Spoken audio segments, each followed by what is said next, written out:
다음은 오세훈 후보가 이제 야권 단일 후보로 결정된 이후 네네. 김종인 국민의힘 비대위원장과 안철수 국민의당 대표 그리고 윤석열의 정치적 행보가 어떻게 될 것인가. 네. 여기도 또 관심사예요. 네, 그렇습니다. 그래서 먼저 김종인 비대위원장 저희도 좀 비판적으로 이야기한 적도 있습니다만 또 결과적으로 보니까 김종인 비대위원장 말이 다 맞았어요. 예측이. 그렇습니다.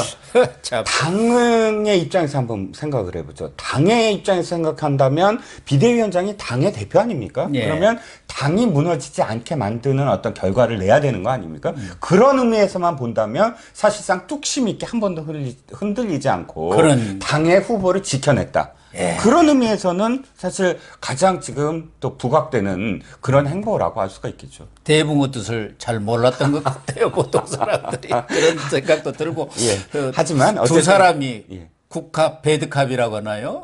이렇게 네. 역할 분담을 서로 짜고 한 건가? 김종인 비대위원장은 안철수를 완전히 그냥 묶어놓고. 예, 그렇죠. 또 오세훈은 좋은 얘기. 예. 네거티브 전략적으로 가고 이렇게 예. 역할 분담을 잘 한 건가? 오늘 보도에 따르면 오세훈 후보가 자꾸 예. 양보하려고 하는 거를 그 김종인 비대위원장이 계속 붙들고 지켜봐라. 조금 그리고 있어봐라. 그 시기를 자꾸 늦추면서 오세훈 후보의 그런 상승세가 완전히 최고점이 있을 때 딱 여론조사를 했다는 거 아닙니까? 그렇죠. 그러니까 오세훈 후보의 아까 이 기회를 제가 하나 말씀을 안 드렸는데 스토리를 만들어낸 거예요 이번에. 예, 그러니까 두 번의 역전. 예, 그거 짧은 순간에 스토리 하나가 딱 완성이 됐잖아요. 근데 그 스토리는 누가 만들어줬냐? 그 김종인이 만들어준 거예요. 예. 절대적으로 오세훈 후보는 김종인 비대위원장한테 이번에 빚을 졌다고 할 수가 있겠죠.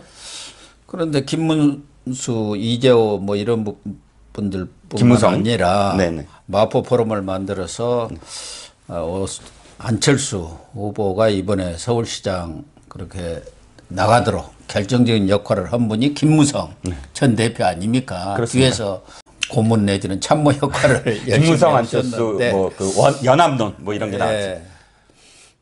좀 머쓱해진 것 같아요. 그런데 지금 관심들은 사실 재보선 이후 어떻게 될 거냐 할 때 김종인 대표는 오세훈 후보가 이번에 단일 후보가 된 것은 내가 국민의힘 와서 할 역할의 90%를 했다. 이제 10%만 더 해가지고 당선만 시키면 4월 8일 나는 집으로 가겠다. 집으로를 선언했어요. 또 일부 당내에서는 집으로 가면 안 된다. 지금 김종인만한 사람이 없지 않느냐. 이제 대선 레이스가 시작되니까 뭐 당대표로 나가든가 아니면 비대위를 더 연장하든가 뭐 이런 얘기들도 있고 어떻게 될 것 같아요. 일단 지금은 비대위원장 오늘부터는 비대위원장의 목소리는 사라질 겁니다. 왜냐하면 완전히 후보 중심의 어떤 선대위가 예.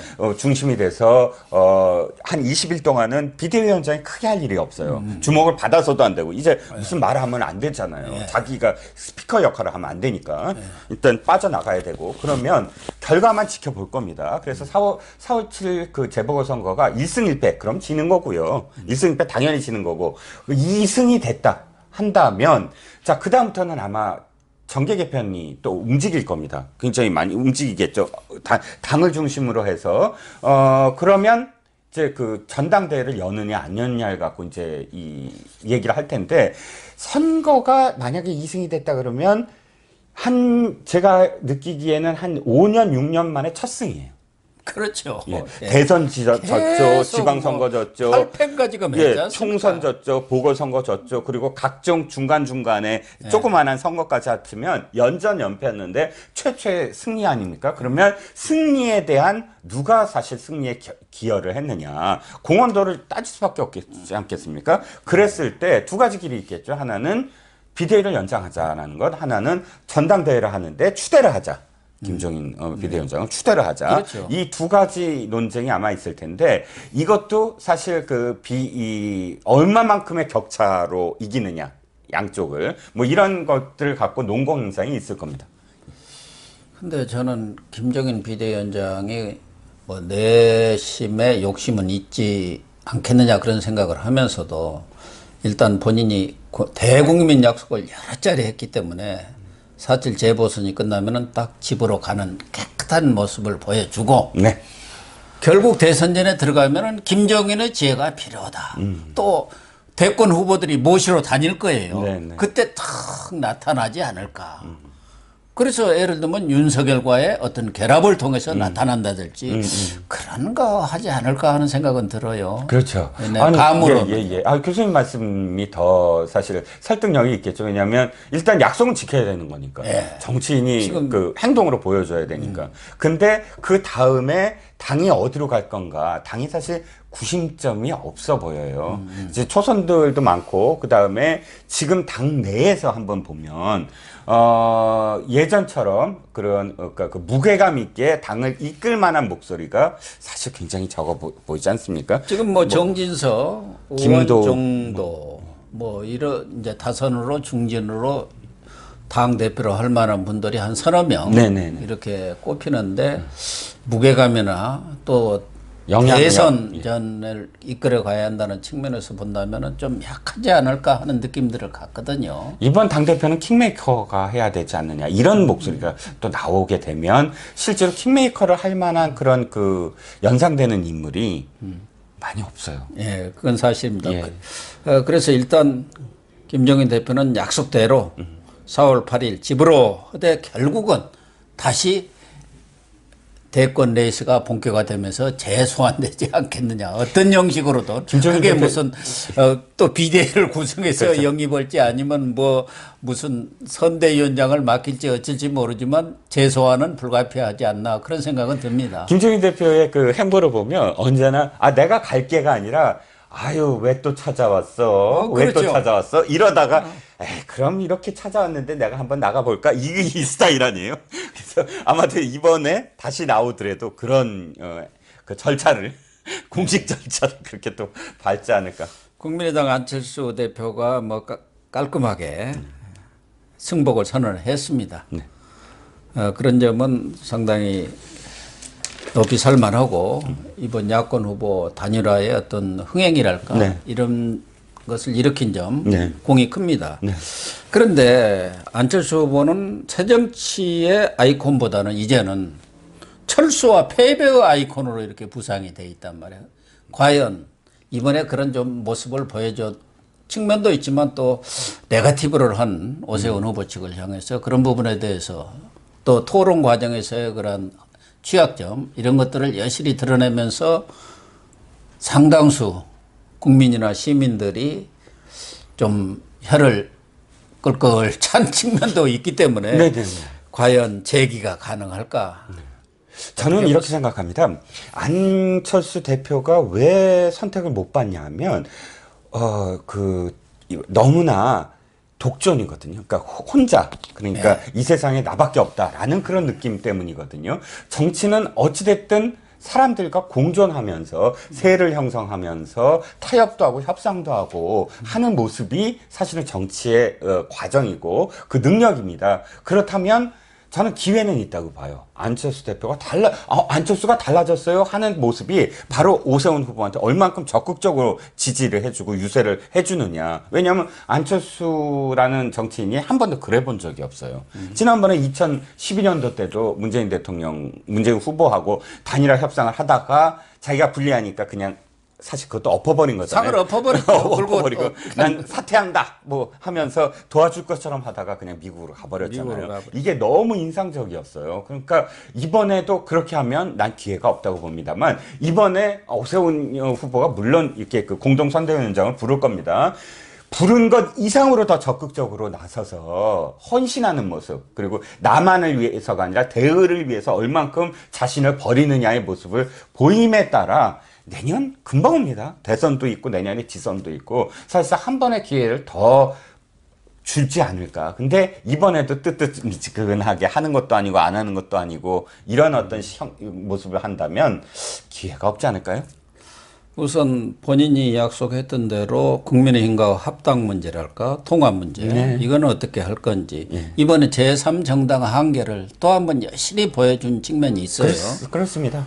또 저는 뭐 안철수 후보는 정치적 DNA가 없다는 게 제가 본 오랜 정치 기자로서 본 그런 측면인데 그동안 안철수와 정치를 같이 했던 사람들 치고 네. 뭐 김한길, 뭐 문재인, 박지원 할 것 없이 그 이전에 김종인, 윤현 다 돌아섰습니다. 예. 그 밑에 있는 사람들도 말할 것도 없고 그렇죠. 주변에 사람이 없어요. 예. 왜 그러는지 그걸 본인 스스로 돌아봐야 최근에까지도 아주 가까웠다는 김근식 네. 그 사람도 지금 국민의힘 가서 오히려 안철수 공격하는 선봉장이 돼 있고 그 안철수가 정치에서 물러나기 전까지 가장 옆에 따라다니던 김철근 대변인도 지금 오세훈 쪽에 와 있지 않습니까? 네네. 자기가 가장 뭐 큰 정치인들 말고 중진들 말고도 밑에 있는 그런 참모들까지도 다 돌아선 이유를 본인은 모르는 것 같아요. 그렇죠. 그걸 깨달은 것이 본인이 정치를 다시 한다면은 네. 큰 뜻을 본인 생각대로 갖고 그렇게 달려가겠다고 이렇게 다짐을 한다면은 그것부터 좀 한번 심각하니 생각해야 하지 않겠나 하는 생각도 들고요. 네. 또 하나는 이번에 윤석열 전 검찰총장 마케팅을 많이 했어요. 마치 아주 가까운 것처럼. 네. 그러다가 깨진 소개팅 얘기 자꾸 하지 마라. 오세훈 후보가 한방 네, 날리면서 그거로 줄어들었는데 과연 윤석열 총장과 전 총장과의 어떤 연대라든가 통합 그런 것을 통해서 혹시 제기를 모색할 수도 있지 않겠느냐 그런 얘기들도 나오는데 가능할까요? 윤석열이 안철수와 연대가 가능합니까? 연대는 만약에 서울시장이 됐다 그러 한다면 뭐 런메이트처럼 그러게는 되겠죠. 그게 가능하죠. 그런데 지금은 자신이 라이벌이 돼야 돼요. 예. 실질적으로 윤석열과 만약 대권에 나간다면 라이벌이 되고 겹쳐져요. 층이. 서로 층이 다르면 연합이 가능해요. 그래서 보수층의 상징이고 내가 중도층의 상징이면 서로 연합해서 시너지가 되거든요. 그런데 사실 둘 다 중도층이에요. 그러다 보면 서로 라이벌이 될 수밖에 없는 거거든요. 그래서 안철수와의 연합론은 앞으로 글쎄요, 저는 한계가 있다고 보고 도리어 지금 국민의힘이라는 제1야당의 힘이 드러난 게 윤석열 입장에서는 고민되는 지점이 있을 거예요. 그렇죠. 얼만큼 거리를 둘 거냐, 그리고 언제 이것을 협상을 할 거냐, 빅텐트론을 유지할 거냐, 아니면 입당할 거냐, 이런 부분들에 있어서 역시 이 과정 속에서 이게 양당 복귀론, 양당 체제의 어떤 복귀, 또 제1야당의 어떤 그런 그 회기 이런 것들의 힘이 굉장히 크구나라는 것에 절감했을 겁니다. 그래서 윤석열도 지금 어떤 수준에서 이번 4.7 재보선에 오세훈 후보라든가 뭐 그런 쪽에 힘을 실어줄지는 모르겠지만 그냥 간과하고 있지는 않을 것 아니겠습니까? 네, 그렇죠. 당연히. 예. 그래서 저는 안철수보다는 뭐 윤석열이 만약에 한다면 오세훈 후보에 대해서 어쨌든 언급을 해야 될 테고 이번 선거에 대해서 자기가 어떤 형식을 빌려서라도 도움이 되는 그런 행보를 보여야만 윤석열한테도 기회가 있고 그 이후에 어떤 행보에 있어서 국민의힘과의 어떤 연합이든 연대든 입당이든 합당이든 이 모든 것을 지금은 윤석열 입장에서는 국민의힘에 초점을 맞춰서 생각을 할 시점이다라고 생각합니다. 그리고 덧붙여서 한 말씀 드리면은 정치적 DNA가 없는 안철수 대표나 한교안 전 대표 정치 복귀 선언했습니다만은 정권 교체를 위해서 그냥 헌신하는 미랄이 되는 그런 역할을 해야 합니다. 누구를 꼭 도우라고 이 얘기는 안 하겠습니다만요. 일단 정치권 뉴스는 이런 정도로 매듭을 짓도록 하겠습니다.